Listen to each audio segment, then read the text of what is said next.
রহিম। রিয়াজুল জান্নাহ মহিলা মাদ্রাসার কর্তৃক আয়োজিত আজকের সাংস্কৃতিক অনুষ্ঠানে উপস্থিত সম্মানিত সভাপতি, প্রধান অতিথি, বিশেষ অতিথিবৃন্দ, শিক্ষক শিক্ষিকা মণ্ডলী এবং আমার বড় ও ছোট বন্ধু সকলকে জানাই অনেক অনেক শুভেচ্ছা ও সালাম। আসসালামু আলাইকুম ওয়া রাহমাতুল্লাহি ওয়া বারাকাতুহু। সম্মানিত উপস্থিতি, এই পর্যায়ে আমি শিক্ষকের প্রতি দায়িত্ব কর্তব্য সম্পর্কে কিছু কথা বলার চেষ্টা করব ইনশাআল্লাহ। সম্মানিত উপস্থিতি, শিক্ষা জাতির প্রধান চালিকা শক্তি। পৃথিবীতে যে জাতি যত শিক্ষিত সেই জাতি তত উন্নত। শিক্ষা ছাড়া কোনো জাতি মাথা উঁচু করে দাঁড়াতে পারে না। আত্মশক্তি অর্জনের প্রধান উপায় হলো শিক্ষা, আর এই কাজটি করেন শিক্ষক। তাই শিক্ষকের মর্যাদা অনস্বীকার্য। শিক্ষক একটি জাতির পথ প্রদর্শক এবং মানুষ গড়ার কারিগর। প্রতিটি শিক্ষার্থীর একান্ত দায়িত্ব তার শিক্ষকগণের আদেশ নিষেধ মেনে চলা এবং তার দেখানো পথে নিজেকে পরিচালিত করা।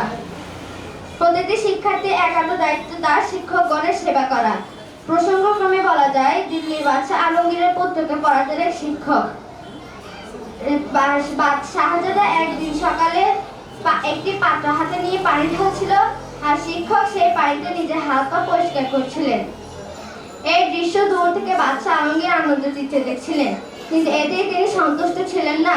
তিনি শিক্ষককে খাস কামরায় ডেকে বললেন, নিজ হাতে যবে চরণ আপনি করেন প্রক্ষালন, পুত্র আমার জল ঢালি শুধু ভিজাইছ চরণ, নিজ হাতখানি আপনার পায়ে বুলাইয়া সযতনে, ধুয়ে দিল নাকো কেন সে চরণ, বড় ব্যথা পাই মনে। শিক্ষক সমাজের সকলের শ্রেষ্ঠ মর্যাদার দিক থেকে তার অবস্থান সবার উপরে।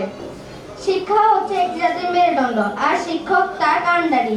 তিল তিল করে নীরবে নির্ভীকতে শিক্ষক তার আদর্শ দ্বারা জাতীয় আকাঙ্ক্ষার উপযোগী ভবিষ্যৎ প্রজন্ম গড়ে তোলেন। তাই সমাজ ও দেশে শিক্ষকের মর্যাদা অপরিসীম। সমাজে শিক্ষকের অবস্থান সবার উপরে। আবারও সবাইকে শুভেচ্ছা জানিয়ে আমি আমার বক্তব্য এখানে শেষ করছি। আসসালামু আলাইকুম ওয়া রাহমাতুল্লাহি ওয়া বারাকাতুহু।